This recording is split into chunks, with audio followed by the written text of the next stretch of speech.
भ्रष्टाचार, काला धन, जाली नोटों के जाल ने ईमानदार को भी घुटने टेकने के लिए मजबूर कर दिया था। उसका मन स्वीकार नहीं करता था, लेकिन उसे परिस्थितियों को सहना पड़ता था, मजबूरन स्वीकार करना पड़ता था। दिवाली के बाद की घटनाओं से ये सिद्ध हो चुका है कि करोड़ों देशवासी ऐसी घुटन से मुक्ति के अवसर की तलाश कर रहे थे। हमारे देशवासियों की अंतर ऊर्जा को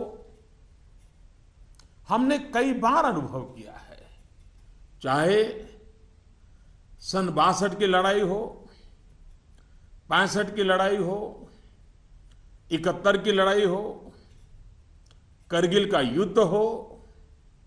भारत के कोटि कोटि नागरिकों की संगठित शक्तियों और अप्रतिम देशभक्ति के हमने दर्शन किए हैं। कभी ना कभी बुद्धिजीवी वर्ग इस बात की चर्चा जरूर करेगा कि बाह्य शक्तियों के सामने तो देशवासियों का संकल्प सहज बात है, लेकिन जब देश के कोटि कोटि नागरिक अपने ही भीतर घर कर गई बीमारियों के खिलाफ, बुराइयों के खिलाफ, विकृतियों के खिलाफ लड़ाई लड़ने के लिए मैदान में उतरते हैं, तो वो घटना हर किसी को नए सिरे से सोचने के लिए प्रेरित करती है। दिवाली के बाद लगातार देशवासी दृढ़ संकल्प के साथ, अप्रतिम धैर्य के साथ, त्याग की पराकाष्ठा करते हुए, कष्ट झेलते हुए बुराइयों को पराजित करने के लिए लड़ाई लड़ रहे हैं। जब हम कहते हैं कि कुछ बात है कि हस्ती मिटती नहीं हमारी, कुछ बात है कि हस्ती मिटती नहीं हमारी, इस बात को देशवासियों ने जी करके दिखाया है। कभी लगता था सामाजिक जीवन की बुराइयां, विकृतियां जाने अनजाने में, इच्छा अनिच्छा से हमारी जिंदगी का हिस्सा बन गए हैं। लेकिन 8 नवंबर के बाद की घटनाएं हमें पुनर्विचार करने के लिए मजबूर करती हैं। 125 करोड़ देशवासियों ने तकलीफें झेलकर, कष्ट उठाकर ये सिद्ध कर दिया है कि हर हिंदुस्तानी के लिए सच्चाई और अच्छाई कितनी अहमियत रखती है।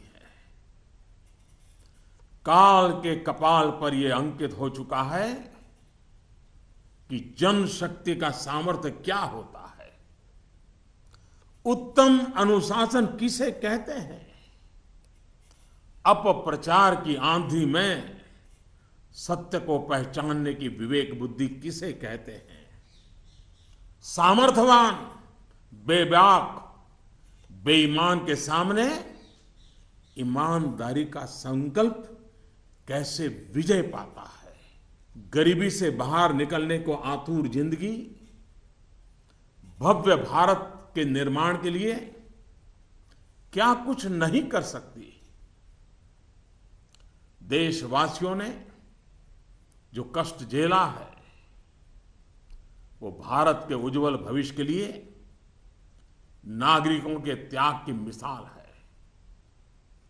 125 करोड़ देशवासियों ने संकल्पबद्ध होकर अपने पुरुषार्थ से, अपने परिश्रम से, अपने पसीने से उज्जवल भविष्य की आधारशिला रखी है।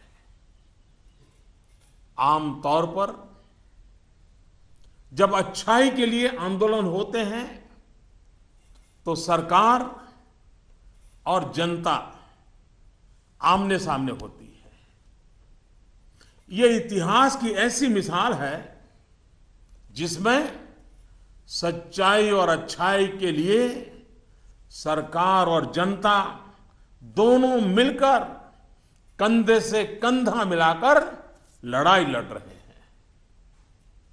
मेरे प्यारे देशवासियों, मैं जानता हूं कि बीते दिनों आपको अपना ही पैसा निकालने के लिए घंटों लाइन में लगना पड़ा, परेशानी उठानी पड़ी।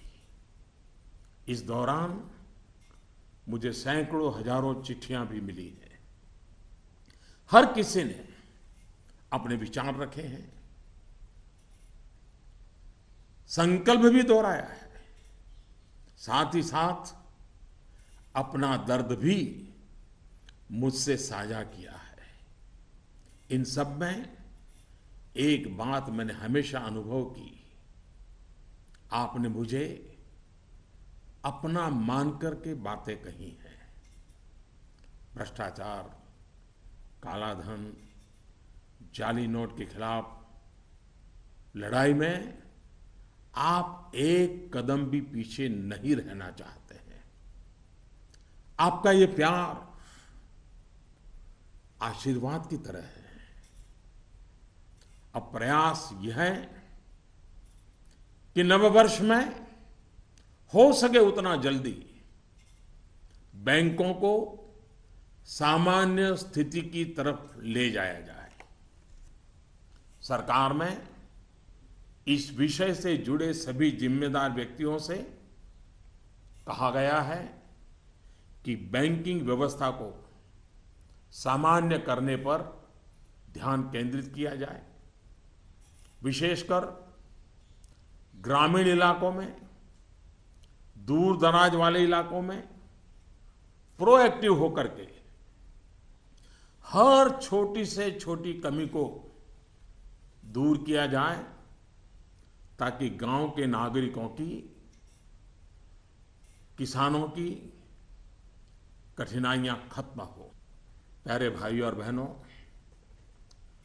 हिंदुस्तान ने जो करके दिखाया है, ऐसा विश्व में तुलना करने के लिए कोई उदाहरण नहीं है।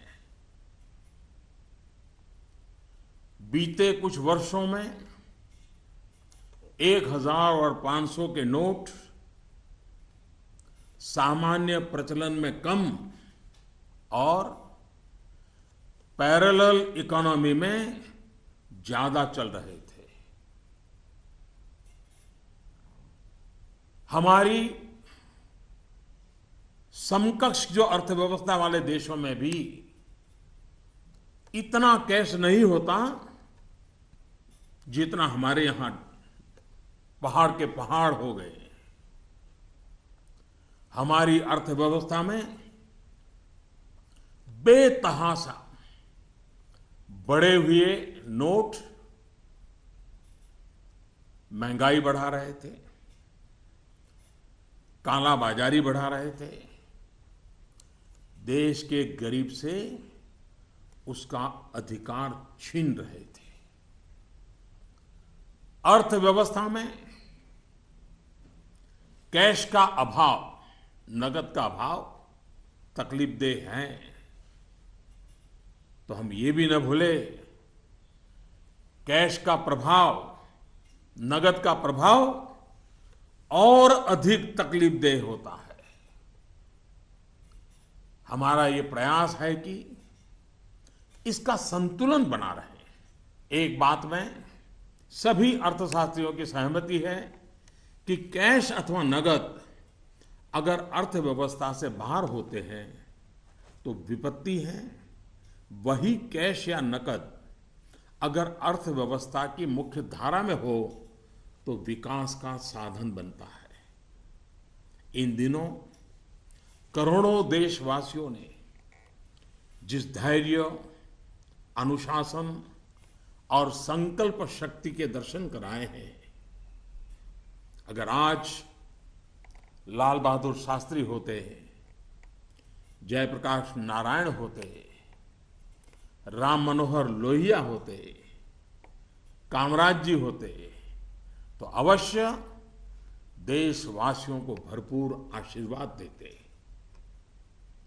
किसी भी देश के लिए ये एक शुभ संकेत है कि उसके नागरिक कानून और नियमों का पालन करते हुए गरीबों की सेवा में, सरकार की सहायता के लिए मुख्य धारा में वापस आना चाहते हैं।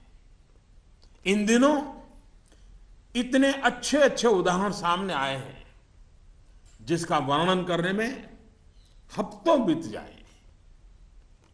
नकद में कारोबार करने पर मजबूर अनेक नागरिकों ने कानून नियम का पालन करते हुए मुख्य धारा में आने की इच्छा प्रकट की है। यह अप्रत्याशित है और सरकार इसका स्वागत करती है। मेरे प्यारे देशवासियों, हम कब तक सच्चाइयों से मुंह मोड़ते रहेंगे? मैं आपके सामने एक जानकारी साझा करना चाहता हूं और इसे सुनने के बाद या तो आप हंस पड़ेंगे या फिर आपका गुस्सा फूट पड़ेगा।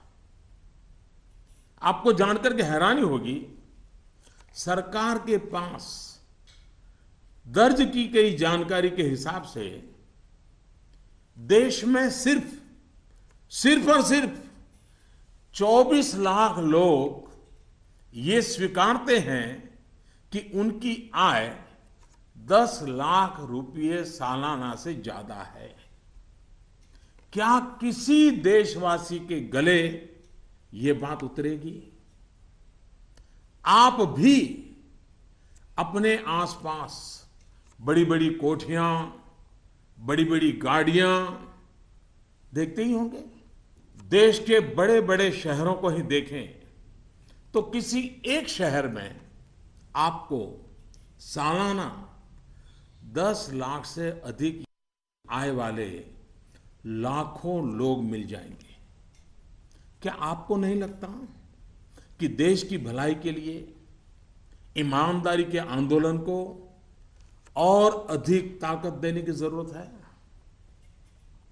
भ्रष्टाचार, काले धन के खिलाफ इस लड़ाई की सफलता के कारण ये चर्चा बहुत स्वाभाविक है कि अब बेईमानों का क्या होगा, बेईमानों पर क्या बीतेगी, बेईमानों को क्या सजा होगी। भाइयों और बहनों, कानून कानून का काम करेगा, पूरी कठोरता से करेगा, लेकिन सरकार के लिए इस बात की भी प्राथमिकता है कि ईमानदारों को मदद कैसे मिले, ईमानदारों को सुरक्षा कैसे मिले, ईमानदारी की जिंदगी बिताने वालों की कठिनाई कैसे कम हो, ईमानदारी अधिक प्रतिष्ठित कैसे हो। ये सरकार सज्जनों की मित्र है और दुर्जनों को सज्जनता के रास्ते पर लौटाने के लिए उपयुक्त वातावरण को तैयार करने के पक्ष में है। वैसे ये भी एक कड़वा सत्य है कि लोगों को सरकार की व्यवस्थाओं, कुछ सरकारी अफसरों और लाल फीताशाही से जुड़े कटु अनुभव होते रहते हैं। इस कटु सत्य को नकारा नहीं जा सकता। इस बात से कौन इनकार कर सकता है कि नागरिकों से ज्यादा जिम्मेवारी अफसरों की है, सरकार में बैठे छोटे बड़े व्यक्ति की है। और इसलिए चाहे केंद्र सरकार हो, राज्य सरकार हो या फिर स्थानीय निकाय, सबका दायित्व है कि सामान्य से सामान्य व्यक्ति के अधिकार की रक्षा हो, ईमानदारों की मदद हो और बेईमान अलग थलग हो। दोस्तों, पूरी दुनिया में एक सर्वसामान्य तथ्य है कि आतंकवाद, नक्सलवाद, जाली नोटों का कारोबार, ड्रग के धंधे से जुड़े लोग, मानव तस्करी से जुड़े लोग, हथियारों के कारोबार में लगे लोग, ये सब लोग काले धन पर ही निर्भर रहते हैं। ये समाज और सरकारों के लिए नासूर बन गया है। इस एक निर्णय ने इन सब पर गहरी चोट पहुंचाई है। आज काफी संख्या में नौजवान हिंसा का रास्ता छोड़ मुख्य धारा में लौट रहे हैं। अगर हम जागरूक रहें तो अपने बच्चों को हिंसा और अत्याचार के उन रास्तों पर वापस लौटने से बचा पाएंगे। इस अभियान की सफलता इस बात में भी है कि अर्थव्यवस्था की मुख्य धारा से बाहर जो धन था वो बैंकों के माध्यम से अर्थव्यवस्था की मुख्य धारा में वापस आ गया है।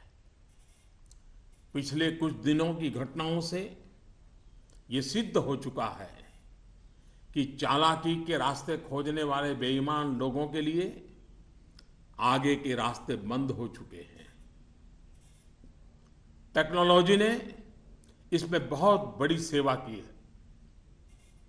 आदतन बेईमान लोगों को भी अब टेक्नोलॉजी की ताकत के कारण काले कारोबार से निकलकर कानून नियम का पालन करते हुए मुख्य धारा में आना ही होगा। साथियों, बैंक कर्मचारियों ने इस दौरान दिन रात एक किए हैं। हजारों महिला बैंक कर्मचारी भी देर रात तक रुककर इस अभियान में शामिल रही है। पोस्ट ऑफिस में काम करने वाले लोग, बैंक मित्र, सभी ने सराहनीय काम किया है। हाँ, आपके इस भगीरथ प्रयास के बीच कुछ बैंकों में कुछ लोगों के गंभीर अपराध भी सामने आए हैं। कहीं कहीं सरकारी कर्मचारियों ने भी गंभीर अपराध किए हैं और आदतन फायदा उठाने का निर्लज्ज प्रयास भी हुआ है। इन्हें बख्शा नहीं जाएगा। भाइयों बहनों, देश के बैंकिंग सिस्टम के लिए एक स्वर्णिम अवसर है। इस ऐतिहासिक अवसर पर मैं देश के सभी बैंकों से आग्रहपूर्वक एक बात कहना चाहता हूं। इतिहास गवाह है कि हिंदुस्तान की बैंकों के पास एक साथ इतनी बड़ी मात्रा में, इतने कम समय में धन का भंडार पहले कभी नहीं आया था। बैंकों की स्वतंत्रता का आदर करते हुए मेरा आग्रह है कि बैंक अपनी परंपरागत प्राथमिकताओं से बाहर निकलकर अब देश के गरीब, निम्न मध्यम वर्ग और मध्यम वर्ग को केंद्र में रखकर अपने कार्य का आयोजन करें। आज पूरा हिंदुस्तान जब पंडित दीनदयाल उपाध्याय की जन्म शताब्दी वर्ष को गरीब कल्याण वर्ष के रूप में मना रहा है, तब बैंक भी लोकहित के, गरीब कल्याण के इस अवसर को हाथ से न जाने दें। हो सके उतना जल्दी लोकहित में उचित निर्णय करें और उचित कदम उठाएं।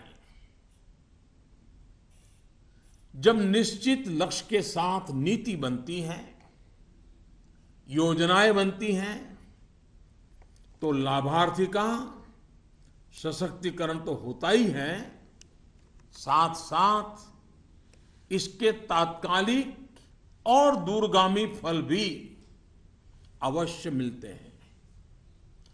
पाई पाई पर बारीक नजर रहती है और इससे अच्छे परिणामों की संभावना भी पक्की होती है। गांव, गरीब, किसान, दलित, पीड़ित, शोषित, वंचित और हमारी महिलाएं जितनी सशक्त होगी,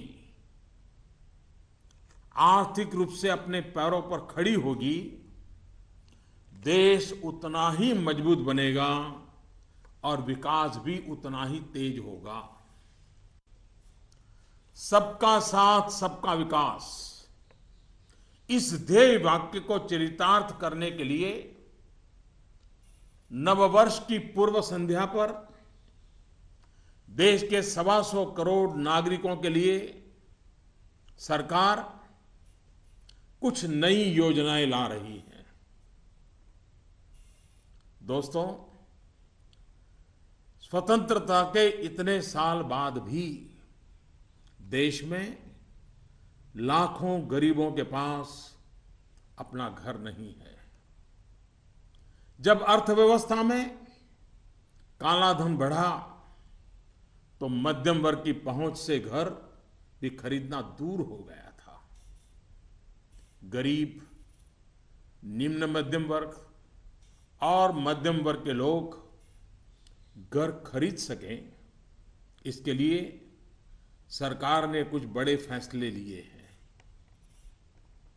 अब प्रधानमंत्री आवास योजना के तहत शहरों में इस वर्ग को नए घर देने के लिए 2 नई स्कीमें बनाई गई हैं।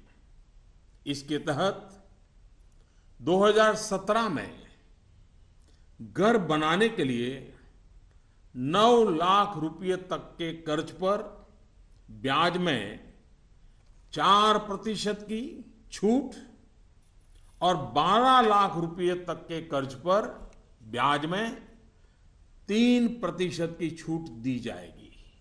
सरकार ने प्रधानमंत्री आवास योजना के तहत गांवों में बनने वाले घरों की संख्या को बढ़ा दिया है।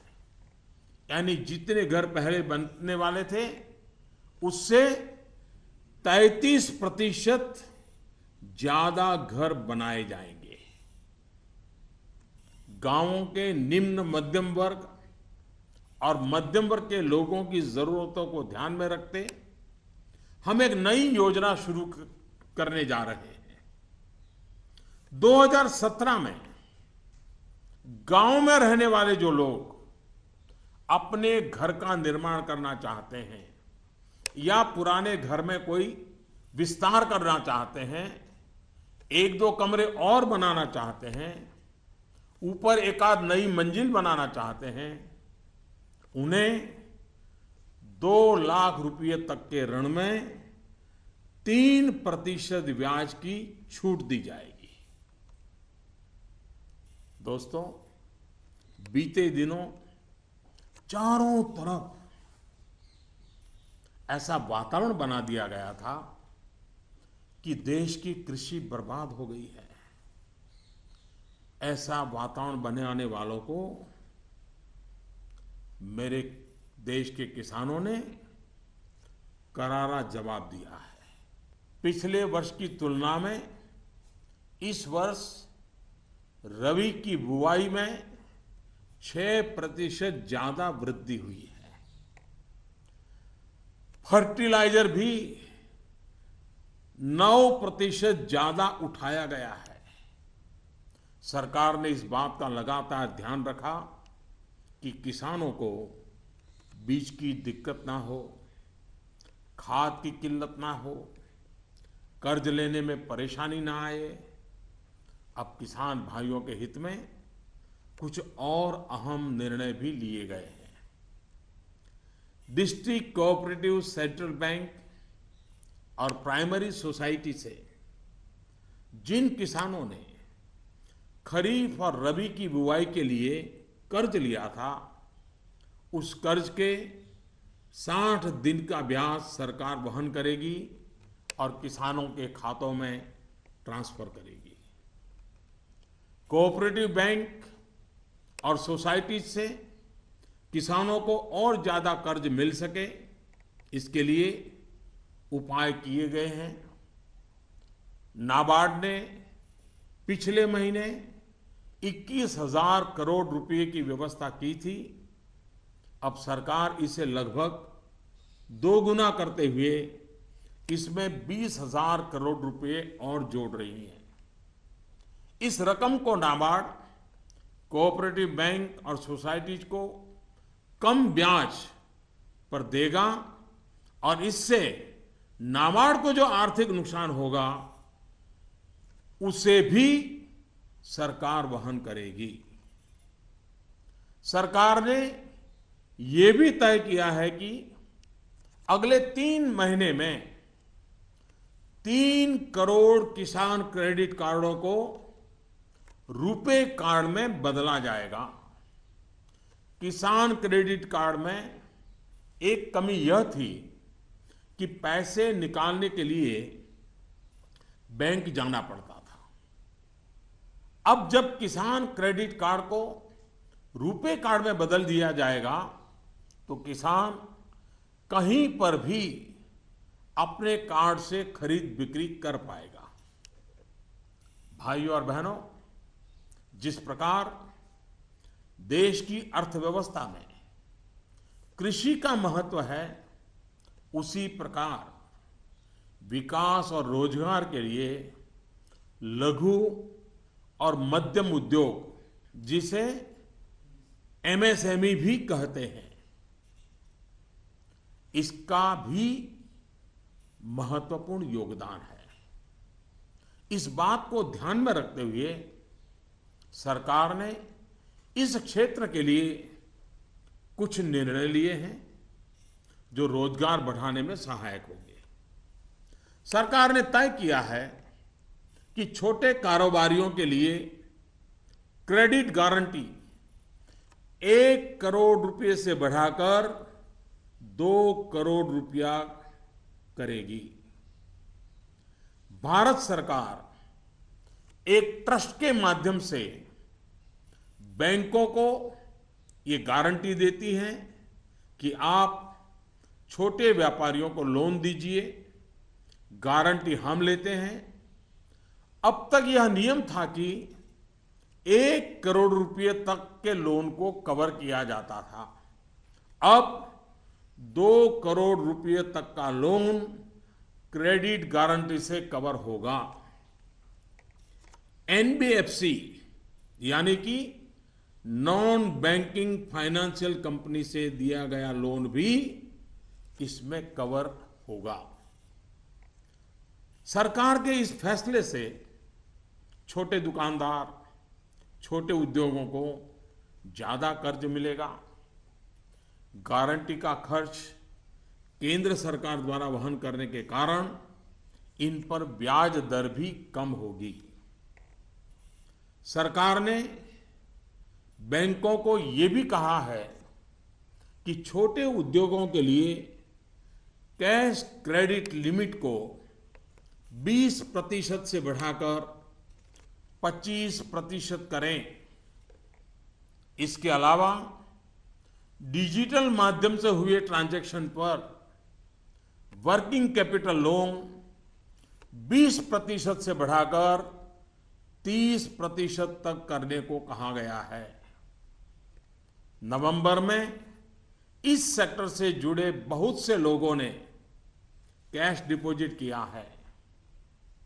बैंकों को कहा गया है कि वर्किंग कैपिटल तय करते वक्त इस बात का भी संज्ञान लिया जाए। कुछ दिन पहले ही सरकार ने छोटे कारोबारियों को टैक्स में बहुत बड़ी राहत देने का भी निश्चय किया था। जो कारोबारी साल में 2 करोड़ रुपए तक का व्यापार करते हैं, उनके टैक्स की गणना 8% आय को मानकर की जाती थी। अब ऐसे व्यापारी के डिजिटल लेन देन पर टैक्स की गणना 6% आय मानकर के की जाएगी। इस तरह उनका टैक्स काफी कम हो जाएगा। दोस्तों, मुद्रा योजना की सफलता निश्चित तौर पर बहुत ही उत्साहवर्धक रही है। पिछले साल करीब करीब 3.5 करोड़ लोगों ने इसका फायदा उठाया है। दलित, आदिवासी, पिछड़ों एवं महिलाओं को प्राथमिकता देते हुए सरकार का इसे अब डबल करने का इरादा है। मैं माताओं बहनों से भी एक बात करना चाहता हूं। गर्भवती महिलाओं के लिए भी एक देशव्यापी योजना की शुरुआत की जा रही है। अब देश के सभी 650 से ज्यादा जिलों में सरकार गर्भवती महिलाओं को अस्पताल में पंजीकरण और डिलीवरी, टीकाकरण और पौष्टिक आहार के लिए 6,000 रुपये की आर्थिक मदद करेगी।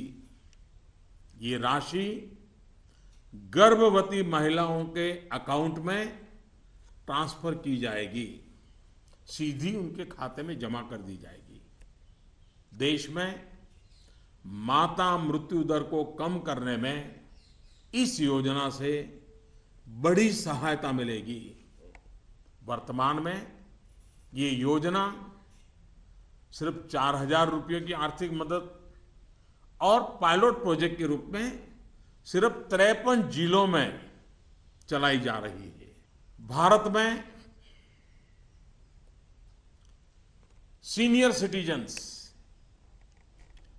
वरिष्ठ नागरिकों की संख्या भी बहुत है। सरकार ने सीनियर सिटीजन्स का भी विशेष ध्यान रखा है।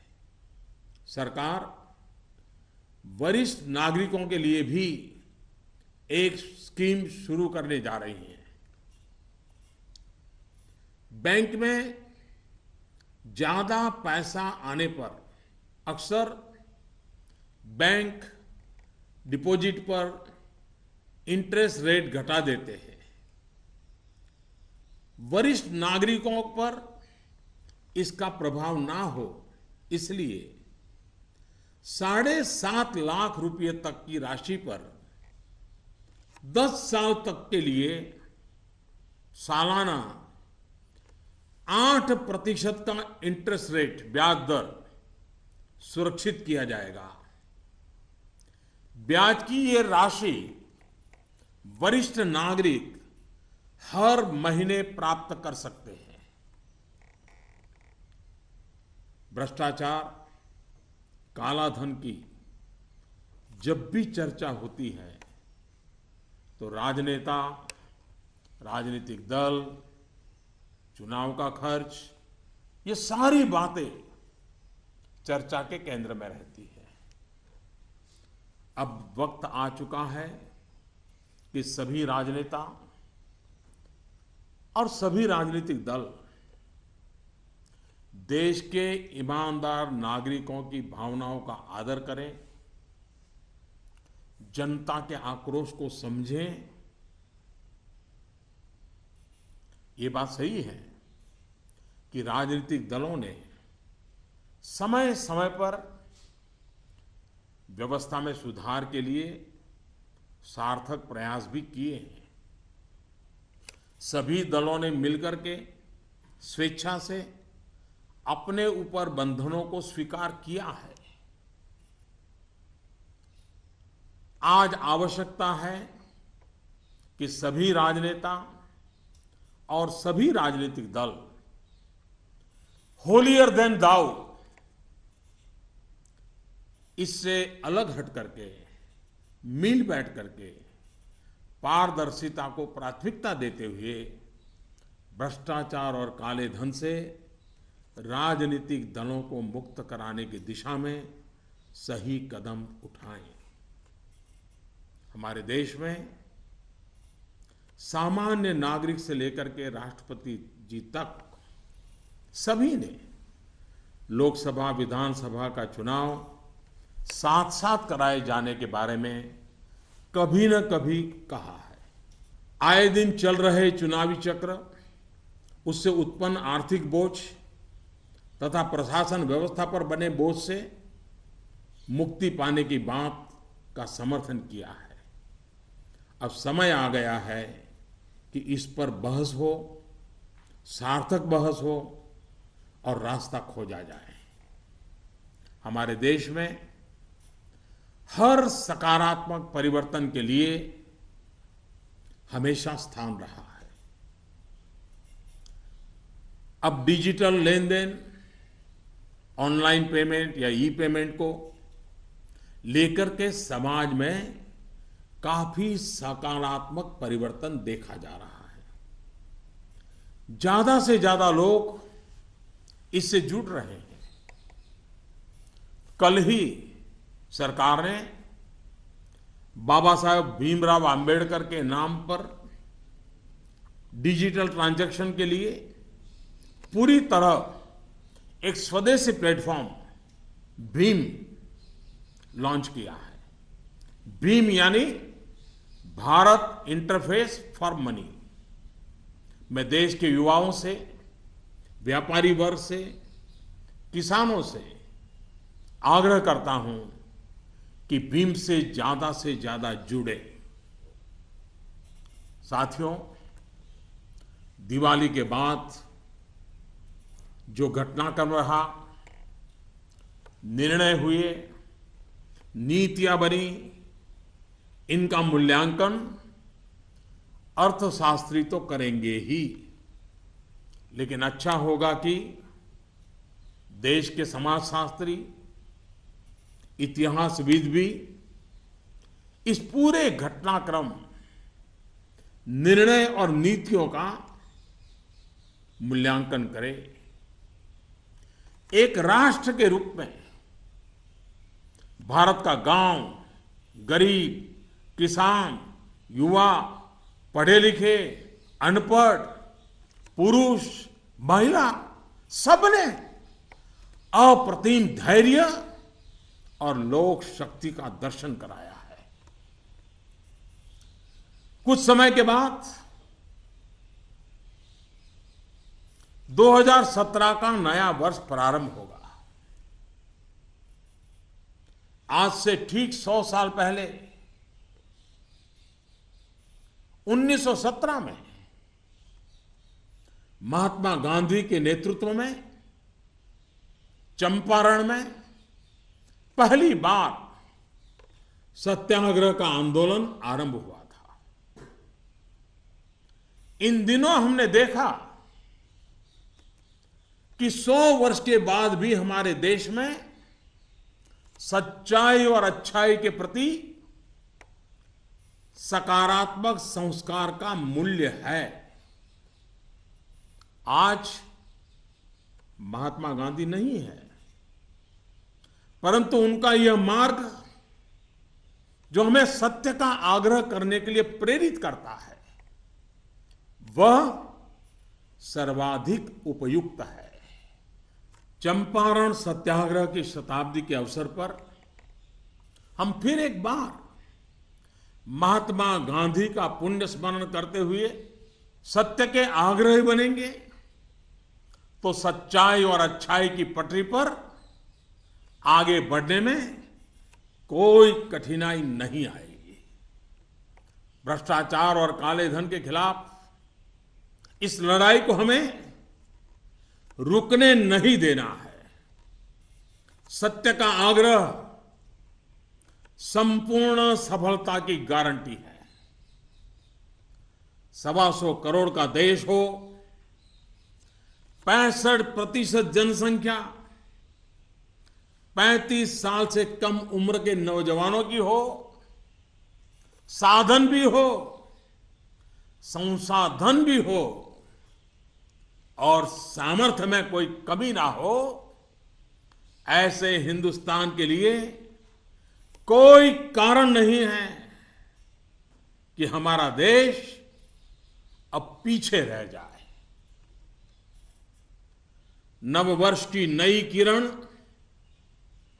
नई सफलताओं का संकल्प लेकर के आ रही है।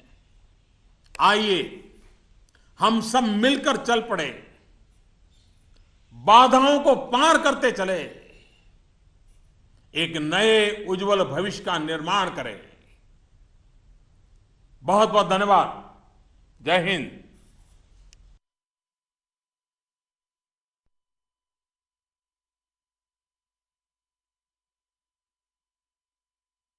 My fellow citizens, Namaskar. In a few hours, we will be ushering in the new year of 2017. 125 crore Indians will join the rest of the world in welcoming it with new. सरकार ने इस क्षेत्र के लिए कुछ निर्णय लिए हैं जो रोजगार बढ़ाने में सहायक होंगे। सरकार ने तय किया है कि छोटे कारोबारियों के लिए क्रेडिट गारंटी 1 करोड़ रुपए से बढ़ाकर 2 करोड़ रुपया करेगी। भारत सरकार एक ट्रस्ट के माध्यम से बैंकों को ये गारंटी देती है कि आप छोटे व्यापारियों को लोन दीजिए, गारंटी हम लेते हैं। अब तक यह नियम था कि 1 करोड़ रुपए तक के लोन को कवर किया जाता था। अब 2 करोड़ रुपए तक का लोन क्रेडिट गारंटी से कवर होगा। एनबीएफसी यानी कि नॉन बैंकिंग फाइनेंशियल कंपनी से दिया गया लोन भी इसमें कवर होगा। सरकार के इस फैसले से छोटे दुकानदार, छोटे उद्योगों को ज्यादा कर्ज मिलेगा। गारंटी का खर्च केंद्र सरकार द्वारा वहन करने के कारण इन पर ब्याज दर भी कम होगी। सरकार ने बैंकों को ये भी कहा है कि छोटे उद्योगों के लिए कैश क्रेडिट लिमिट को 20% से बढ़ाकर 25% करें। इसके अलावा डिजिटल माध्यम से हुए ट्रांजैक्शन पर वर्किंग कैपिटल लोन 20% से बढ़ाकर 30% तक करने को कहा गया है। नवंबर में इस सेक्टर से जुड़े बहुत से लोगों ने कैश डिपॉजिट किया है। बैंकों को कहा गया है कि वर्किंग कैपिटल तय करते वक्त इस बात का भी संज्ञान लिया जाए। कुछ दिन पहले ही सरकार ने छोटे कारोबारियों को टैक्स में बहुत बड़ी राहत देने का भी निश्चय किया था। जो कारोबारी साल में 2 करोड़ रुपए तक का व्यापार करते हैं, उनके टैक्स की गणना 8% आय को मानकर की जाती थी। अब ऐसे व्यापारी के डिजिटल लेन देन पर टैक्स की गणना 6% आय मानकर के की जाएगी। इस तरह उनका टैक्स काफी कम हो जाएगा। दोस्तों, मुद्रा योजना की सफलता निश्चित तौर पर बहुत ही उत्साहवर्धक रही है। पिछले साल करीब करीब 3.5 करोड़ लोगों ने इसका फायदा उठाया है। दलित, आदिवासी, पिछड़ों एवं महिलाओं को प्राथमिकता देते हुए सरकार का इसे अब डबल करने का इरादा है। मैं माताओं बहनों से भी एक बात करना चाहता हूं। गर्भवती महिलाओं के लिए भी एक देशव्यापी योजना की शुरुआत की जा रही है। अब देश के सभी 650 से ज्यादा जिलों में सरकार गर्भवती महिलाओं को अस्पताल में पंजीकरण और डिलीवरी, टीकाकरण और पौष्टिक आहार के लिए 6,000 रुपये की आर्थिक मदद करेगी। ये राशि गर्भवती महिलाओं के अकाउंट में ट्रांसफर की जाएगी, सीधी उनके खाते में जमा कर दी जाएगी। देश में माता मृत्यु दर को कम करने में इस योजना से बड़ी सहायता मिलेगी।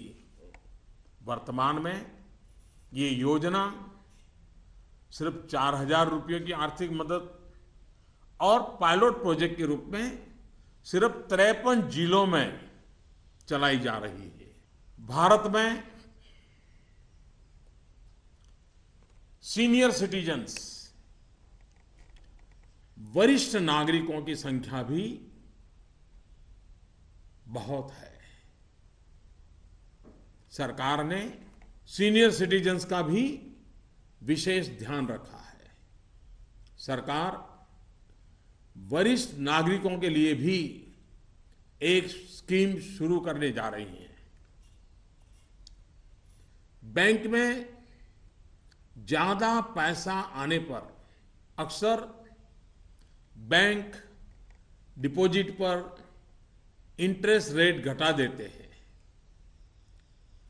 वरिष्ठ नागरिकों पर इसका प्रभाव ना हो, इसलिए 7.5 लाख रुपए तक की राशि पर 10 साल तक के लिए सालाना 8% का इंटरेस्ट रेट, ब्याज दर सुरक्षित किया जाएगा। ब्याज की ये राशि वरिष्ठ नागरिक हर महीने प्राप्त कर सकते हैं।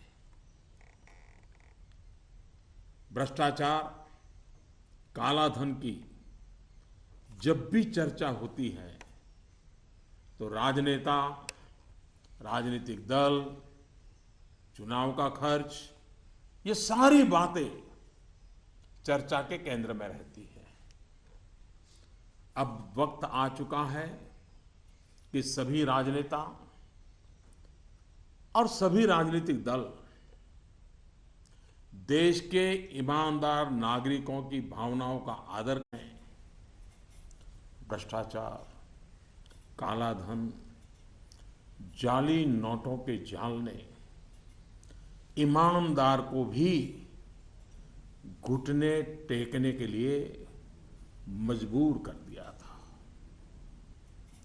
उसका मन स्वीकार नहीं करता था, लेकिन उसे परिस्थितियों को सहना पड़ता था, मजबूरन स्वीकार करना पड़ता था। दिवाली के बाद की घटनाओं से ये सिद्ध हो चुका है कि करोड़ों देशवासी ऐसी घुटन से मुक्ति के अवसर की तलाश कर रहे थे।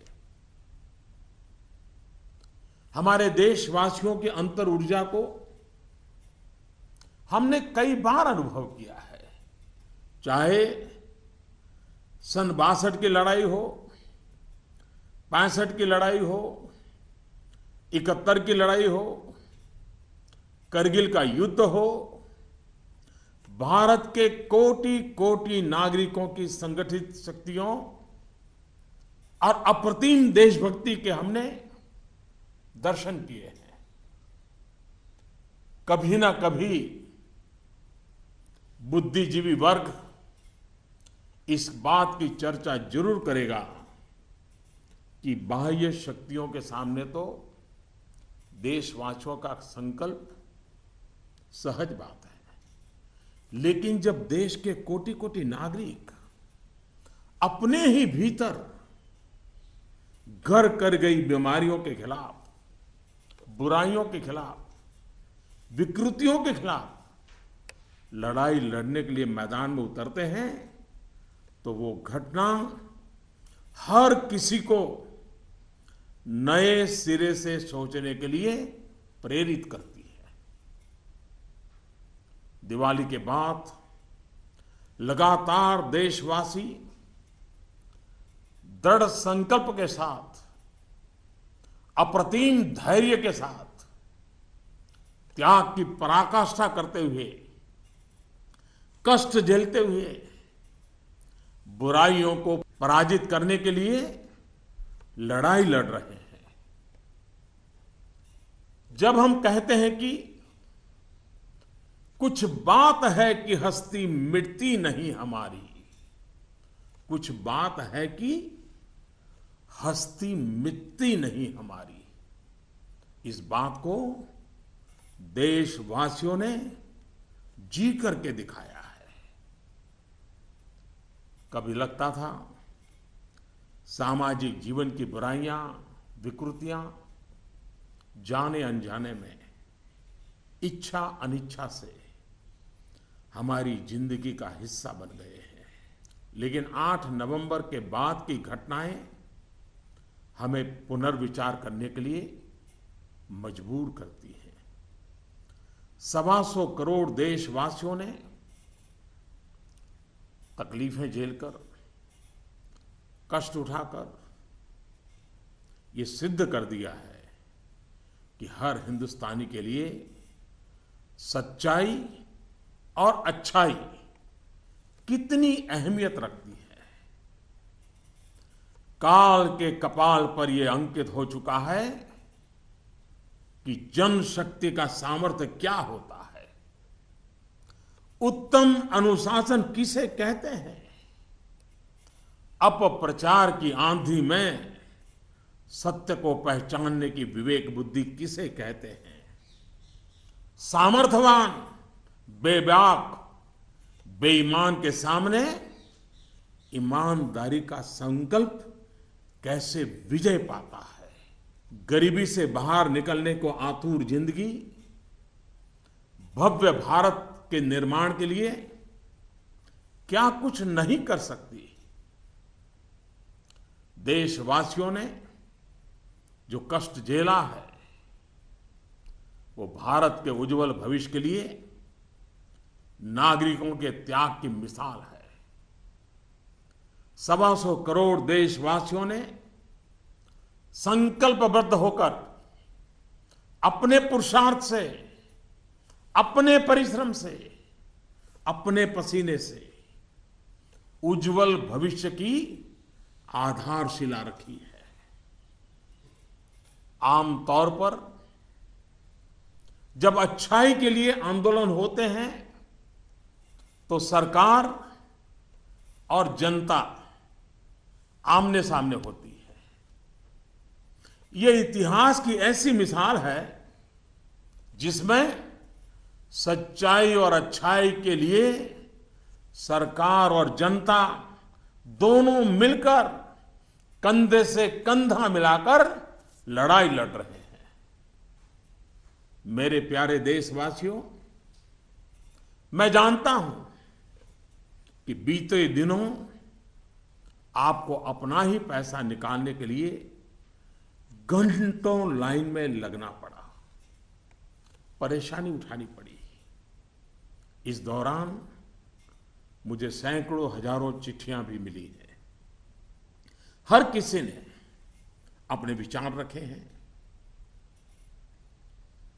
संकल्प भी दोहराया है, साथ ही साथ अपना दर्द भी मुझसे साझा किया है। इन सब में एक बात मैंने हमेशा अनुभव की, आपने मुझे अपना मानकर के बातें कही हैं। भ्रष्टाचार, कालाधन, जाली नोट के खिलाफ लड़ाई में आप एक कदम भी पीछे नहीं रहना चाहते हैं। आपका ये प्यार आशीर्वाद की तरह है। अब प्रयास यह है कि नववर्ष में हो सके उतना जल्दी बैंकों को ये सरकार सज्जनों की मित्र है और दुर्जनों को सज्जनता के रास्ते पर लौटाने के लिए उपयुक्त वातावरण को तैयार करने के पक्ष में है। वैसे ये भी एक कड़वा सत्य है कि लोगों को सरकार की व्यवस्थाओं, कुछ सरकारी अफसरों और लाल फीताशाही से जुड़े कटु अनुभव होते रहते हैं। इस कटु सत्य को नकारा नहीं जा सकता।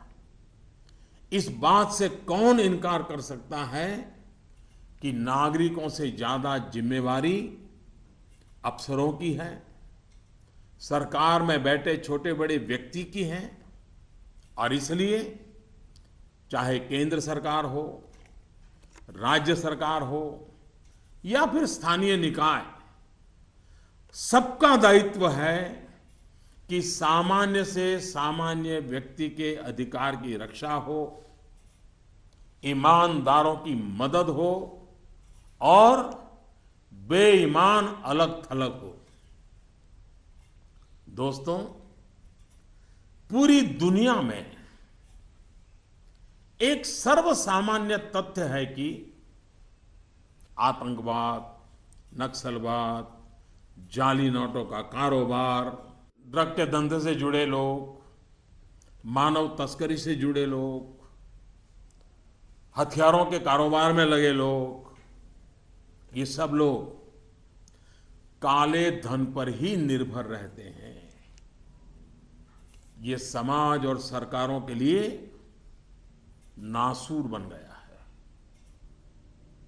इस एक निर्णय ने इन सब पर गहरी चोट पहुंचाई है। आज काफी संख्या में नौजवान हिंसा का रास्ता छोड़ मुख्य धारा में लौट रहे हैं। अगर हम जागरूक रहें तो अपने बच्चों को हिंसा और अत्याचार के उन रास्तों पर वापस लौटने से बचा पाएंगे। इस अभियान की सफलता इस बात में भी है कि अर्थव्यवस्था की मुख्य धारा से बाहर जो धन था वो बैंकों के माध्यम से अर्थव्यवस्था की मुख्य धारा में वापस आ गया है। पिछले कुछ दिनों की घटनाओं से ये सिद्ध हो चुका है कि चालाकी के रास्ते खोजने वाले बेईमान लोगों के लिए आगे के रास्ते बंद हो चुके हैं। टेक्नोलॉजी ने इसमें बहुत बड़ी सेवा की है। आदतन बेईमान लोगों को भी अब टेक्नोलॉजी की ताकत के कारण काले कारोबार से निकलकर कानून नियम का पालन करते हुए मुख्य धारा में आना ही होगा। साथियों, बैंक कर्मचारियों ने इस दौरान दिन रात एक किए हैं। हजारों महिला बैंक कर्मचारी भी देर रात तक रुककर इस अभियान में शामिल रही है। पोस्ट ऑफिस में काम करने वाले लोग, बैंक मित्र, सभी ने सराहनीय काम किया है। हाँ, आपके इस भगीरथ प्रयास के बीच कुछ बैंकों में कुछ लोगों के गंभीर अपराध भी सामने आए हैं। कहीं कहीं सरकारी कर्मचारियों ने भी गंभीर अपराध किए हैं और आदतन फायदा उठाने का निर्लज्ज प्रयास भी हुआ है। इन्हें बख्शा नहीं जाएगा। भाइयों बहनों, देश के बैंकिंग सिस्टम के लिए एक स्वर्णिम अवसर है। इस ऐतिहासिक अवसर पर मैं देश के सभी बैंकों से आग्रहपूर्वक एक बात कहना चाहता हूं। इतिहास गवाह है कि हिंदुस्तान की बैंकों के पास एक साथ इतनी बड़ी मात्रा में, इतने कम समय में धन का भंडार पहले कभी नहीं आया था। बैंकों की स्वतंत्रता का आदर करते हुए मेरा आग्रह है कि बैंक अपनी परंपरागत प्राथमिकताओं से बाहर निकलकर अब देश के गरीब, निम्न मध्यम वर्ग और मध्यम वर्ग को केंद्र में रखकर अपने कार्य का आयोजन करें। आज पूरा हिंदुस्तान जब पंडित दीनदयाल उपाध्याय की जन्म शताब्दी वर्ष को गरीब कल्याण वर्ष के रूप में मना रहा है, तब बैंक भी लोकहित के, गरीब कल्याण के इस अवसर को हाथ से न जाने दे। हो सके उतना जल्दी लोकहित में उचित निर्णय करें और उचित कदम उठाएं।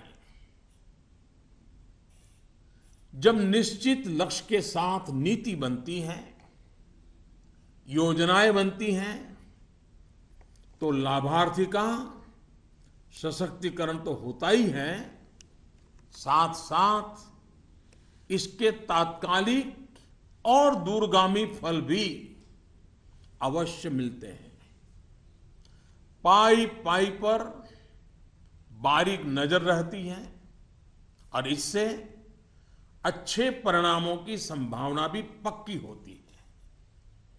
गांव, गरीब, किसान, दलित, पीड़ित, शोषित, वंचित और हमारी महिलाएं जितनी सशक्त होगी,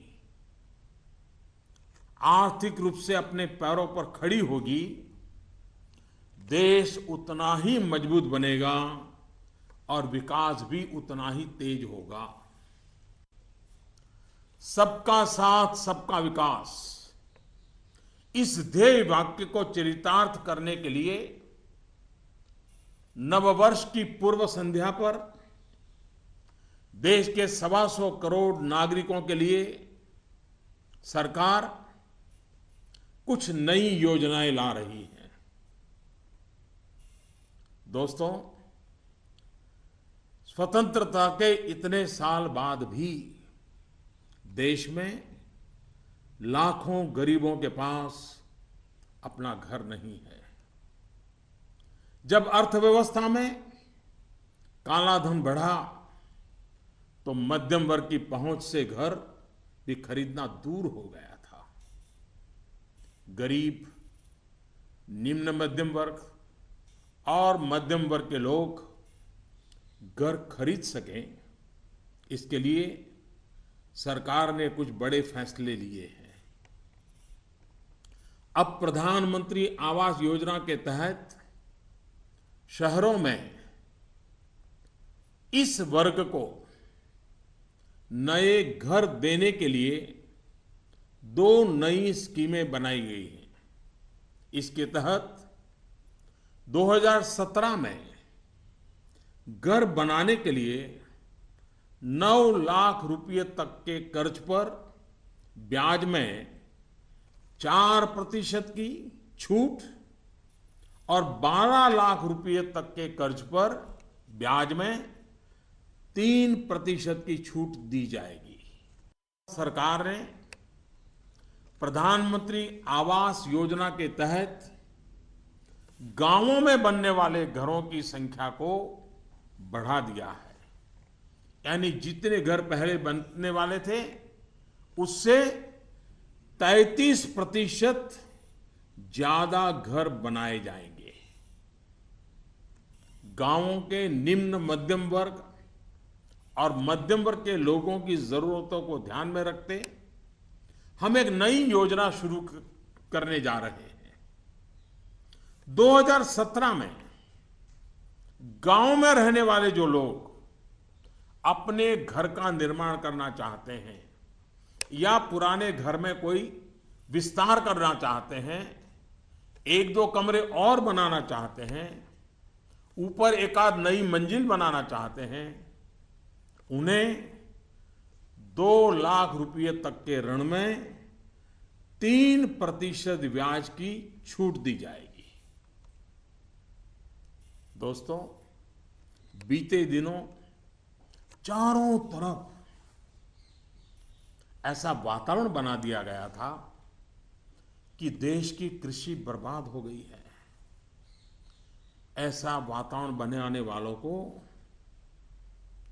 मेरे देश के किसानों ने करारा जवाब दिया है। पिछले वर्ष की तुलना में इस वर्ष रबी की बुआई में 6% ज्यादा वृद्धि हुई है। फर्टिलाइजर भी 9% ज्यादा उठाया गया है। सरकार ने इस बात का लगातार ध्यान रखा कि किसानों को बीज की दिक्कत ना हो, खाद की किल्लत ना हो, कर्ज लेने में परेशानी ना आए। अब किसान भाइयों के हित में कुछ और अहम निर्णय भी लिए गए हैं। डिस्ट्रिक्ट कोऑपरेटिव सेंट्रल बैंक और प्राइमरी सोसाइटी से जिन किसानों ने खरीफ और रबी की बुआई के लिए कर्ज लिया था, उस कर्ज के 60 दिन का ब्याज सरकार वहन करेगी और किसानों के खातों में ट्रांसफर करेगी। कोऑपरेटिव बैंक और सोसाइटी से किसानों को और ज्यादा कर्ज मिल सके, इसके लिए उपाय किए गए हैं। नाबार्ड ने पिछले महीने 21,000 करोड़ रुपए की व्यवस्था की थी। अब सरकार इसे लगभग 2 गुना करते हुए इसमें 20,000 करोड़ रुपए और जोड़ रही है। इस रकम को नाबार्ड कोऑपरेटिव बैंक और सोसाइटीज को कम ब्याज पर देगा और इससे नाबार्ड को जो आर्थिक नुकसान होगा उसे भी सरकार वहन करेगी। सरकार ने यह भी तय किया है कि अगले 3 महीने में 3 करोड़ किसान क्रेडिट कार्डों को रुपे कार्ड में बदला जाएगा। किसान क्रेडिट कार्ड में एक कमी यह थी कि पैसे निकालने के लिए बैंक जाना पड़ता था। अब जब किसान क्रेडिट कार्ड को रुपे कार्ड में बदल दिया जाएगा तो किसान कहीं पर भी अपने कार्ड से खरीद बिक्री कर पाएगा। भाइयों और बहनों, जिस प्रकार देश की अर्थव्यवस्था में कृषि का महत्व है, उसी प्रकार विकास और रोजगार के लिए लघु और मध्यम उद्योग, जिसे एमएसएमई भी कहते हैं, इसका भी महत्वपूर्ण योगदान है। इस बात को ध्यान में रखते हुए सामान्य स्थिति की तरफ ले जाया जाए। सरकार में इस विषय से जुड़े सभी जिम्मेदार व्यक्तियों से कहा गया है कि बैंकिंग व्यवस्था को सामान्य करने पर ध्यान केंद्रित किया जाए, विशेषकर ग्रामीण इलाकों में, दूर दराज वाले इलाकों में प्रोएक्टिव होकर के हर छोटी से छोटी कमी को दूर किया जाए, ताकि गांव के नागरिकों की, किसानों की कठिनाइयां खत्म हो। प्यारे भाइयों और बहनों, हिंदुस्तान ने जो करके दिखाया है, ऐसा विश्व में तुलना करने के लिए कोई उदाहरण नहीं है। बीते कुछ वर्षों में 1000 और 500 के नोट सामान्य प्रचलन में कम और पैरेलल इकोनॉमी में ज्यादा चल रहे थे। हमारी समकक्ष जो अर्थव्यवस्था वाले देशों में भी इतना कैश नहीं होता जितना हमारे यहां पहाड़ के पहाड़ हो गए। हमारी अर्थव्यवस्था में बेतहाशा बढ़े हुए नोट महंगाई बढ़ा रहे थे, काला बाजारी बढ़ा रहे थे, देश के गरीब से उसका अधिकार छीन रहे थे। अर्थव्यवस्था में कैश का अभाव, नगद का अभाव तकलीफदेह है। तो हम ये भी न भूले, कैश का प्रभाव, नगद का प्रभाव और अधिक तकलीफदेह होता है। हमारा ये प्रयास है कि इसका संतुलन बना रहे। एक बात में सभी अर्थशास्त्रियों की सहमति है कि कैश अथवा नगद अगर अर्थव्यवस्था से बाहर होते हैं तो विपत्ति है। वही कैश या नकद अगर अर्थव्यवस्था की मुख्य धारा में हो तो विकास का साधन बनता है।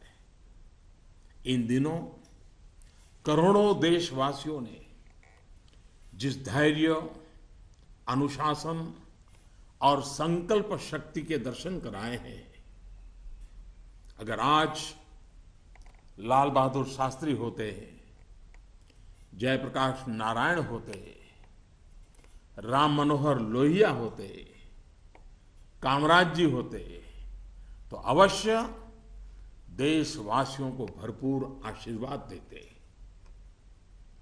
किसी भी देश के लिए ये एक शुभ संकेत है कि उसके नागरिक कानून और नियमों का पालन करते हुए गरीबों की सेवा में, सरकार की सहायता के लिए मुख्य धारा में वापस आना चाहते हैं।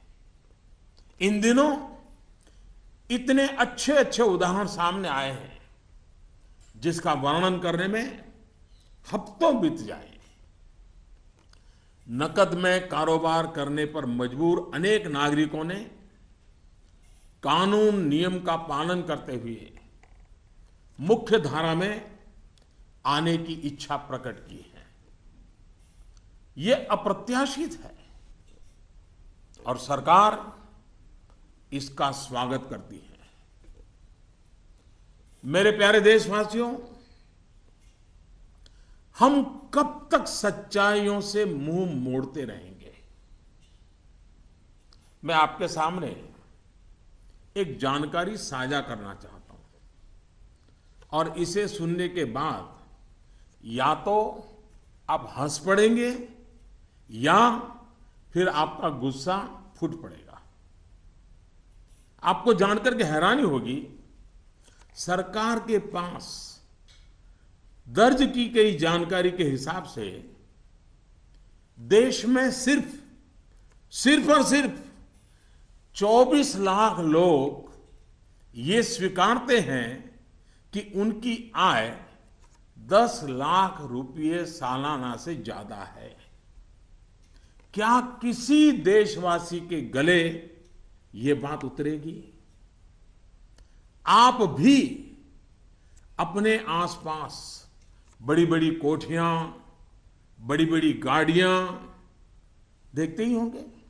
देश के बड़े बड़े शहरों को ही देखें तो किसी एक शहर में आपको सालाना 10 लाख से अधिक आय वाले लाखों लोग मिल जाएंगे।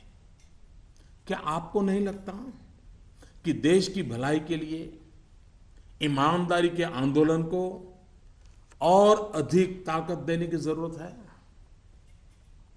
भ्रष्टाचार, काले धन के खिलाफ इस लड़ाई की सफलता के कारण ये चर्चा बहुत स्वाभाविक है कि अब बेईमानों का क्या होगा, बेईमानों पर क्या बीतेगी, बेईमानों को क्या सजा होगी। भाइयों और बहनों, कानून कानून का काम करेगा, पूरी कठोरता से करेगा, लेकिन सरकार के लिए इस बात की भी प्राथमिकता है कि ईमानदारों को मदद कैसे मिले, ईमानदारों को सुरक्षा कैसे मिले, ईमानदारी की जिंदगी बिताने वालों की कठिनाई कैसे कम हो, ईमानदारी अधिक प्रतिष्ठित कैसे हो।